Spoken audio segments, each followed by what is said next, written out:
Salut les boss, c'est Morgan et bienvenue dans cette nouvelle vidéo. Aujourd'hui, on va faire l'analyse physique de Eric Flagg. Donc, on va commencer par l'analyse plutôt osseuse, puis ensuite on passera sur l'analyse musculaire et enfin, je te donnerai des conseils adaptés en fonction de cette morphologie. Alors, je suis personne pour donner des conseils à Eric Flagg, il sait très bien ce qu'il fait.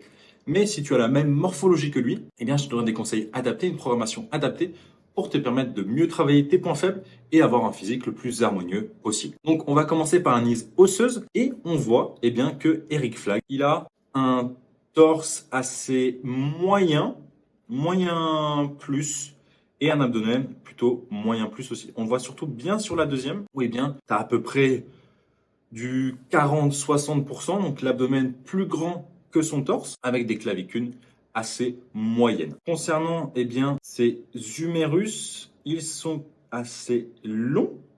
Ils sont assez longs avec des avant-bras plutôt moyens. Ils font presque la même longueur. Souvent, tes avant-bras sont plus longs que tes humérus, ce qui fait que moyen, tes humérus sont quand même plus longs que tes avant-bras sont quand même plus longs que tes humérus. Là, du fait qu'ils sont plus ou moins la même longueur, ce sera plutôt des humérus longs et quand même des avant-bras plutôt moyens, peut-être moyens courts. Ensuite, concernant eh bien, ces hanches, on revient ici, des hanches quand même assez larges, c'est assez rectiligne entre clavicule et hanche. Et au niveau eh bien, de ces fémurs et de ces tibias, ces fémurs sont moyen courts et ces tibias sont assez longs. Là, pareil, souvent, tes tibias sont plus longs que tes fémurs. Et là, globalement, on est sur du moyen moins pour ces fémurs et moyen plus, moyen long pour ces tibias. Ensuite, concernant eh bien, son analyse plutôt musculaire, au niveau des pecs, eh bien, elles prennent presque la totalité de l'espace. On le voit surtout bien ici.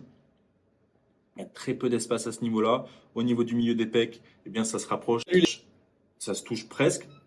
On est à la limite, il y a vraiment très peu d'espace tendineux entre ces deux pecs. Une bonne harmonie, peut-être un petit point faible au niveau de la zone claviculaire. Mais bon, ça c'est très courant. Donc hormis ça, vraiment pas mal. Au niveau des deltoïdes, très bien développé ces deltoïdes. Franchement, on le voit très bien sur une autre. Voilà, là on voit bien ces trois faisceaux qui sont bien départagés.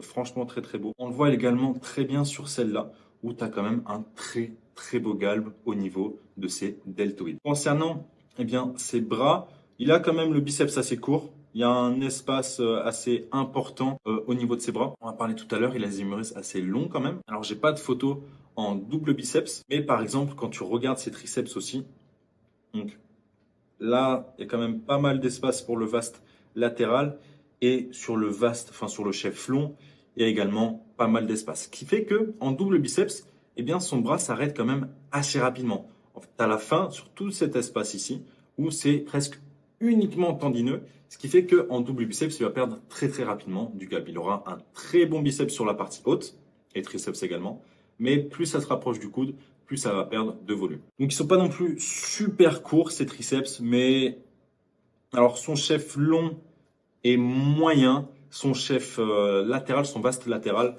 est un peu court. Mais dans l'ensemble, ça reste assez moyen au niveau des triceps et plutôt court quand même au niveau des biceps. Concernant maintenant eh bien, son dos, au niveau de son grand dorsal, ça descend moyennement. Ça descend moyennement. Si on fait un petit zoom, ouais, il n'a pas le grand dorsal le plus long. Il y a quand même pas mal d'espace entre son bassin et la fin de son grand dorsal, ce qui fait que ça peut rendre assez vide à ce niveau-là. Et au niveau des trapèzes, il a franchement de très bons trapèzes. Il n'a pas ce losange tendineux au niveau du trapèze supérieur qu'on peut retrouver souvent chez pas mal de go muscu. Très bonnes insertions eh bien, sur ses trapèzes. Mais ouais, grand dorsal, ce ne sera pas un point fort. Il n'y a pas une autre photo, on le voit bien. Là, ici, on voit que ça s'arrête quand même assez tôt. Il n'a pas cette largeur, cette zèle au niveau eh bien, du grand dorsal. Donc ouais, plutôt un grand dorsal moyen court. En plus de ça, son grand dorsal, comme tu peux voir ici, il y a un espace tendineux assez important. Tu as un losange tendineux eh bien, au niveau du grand dorsal, ce qui augmente un peu ce vide au niveau lombaire. Ce qui fait que ça peut aussi jouer sur la perception visuelle de son grand dorsal. Je ne pense pas qu'il soit en réalité vraiment court.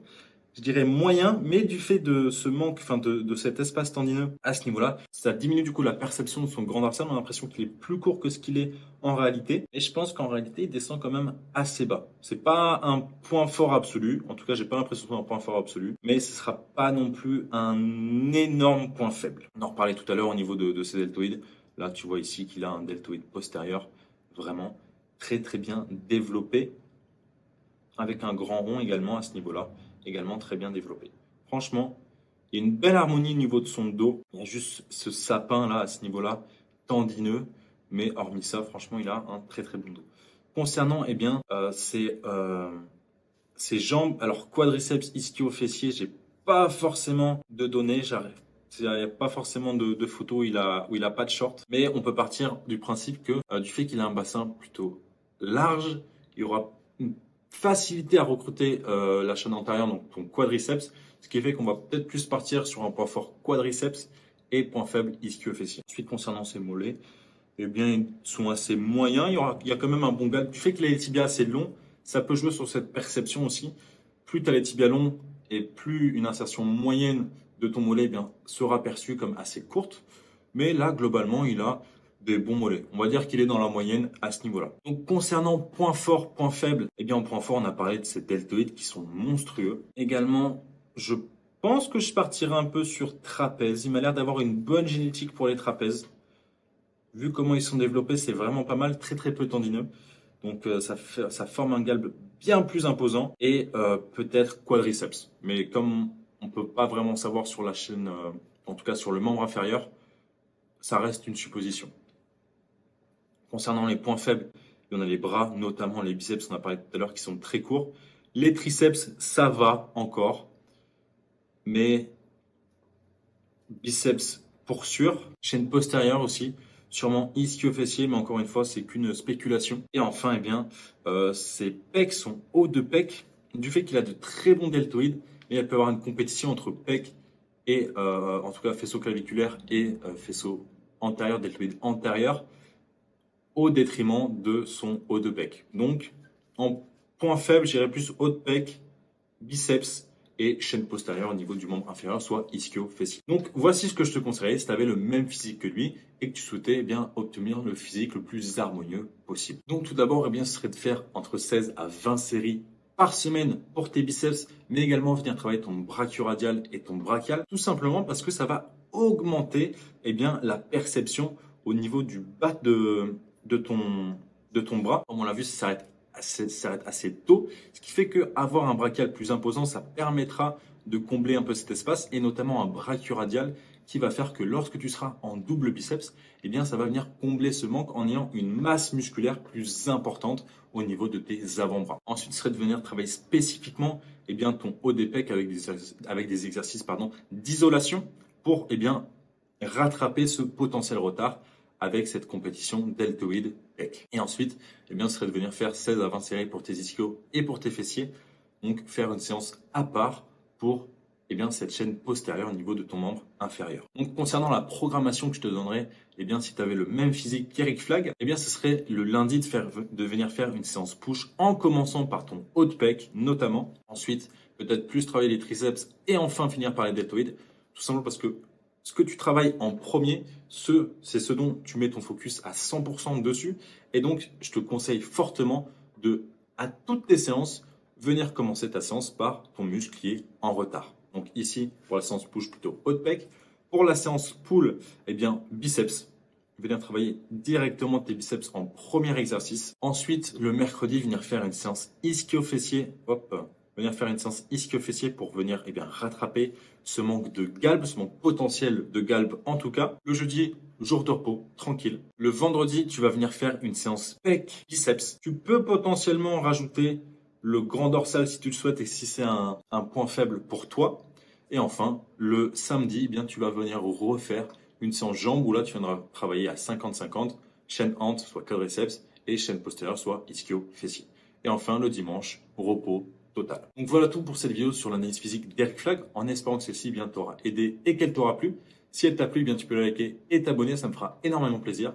Et nous, on se retrouve dans la prochaine vidéo. Bisous.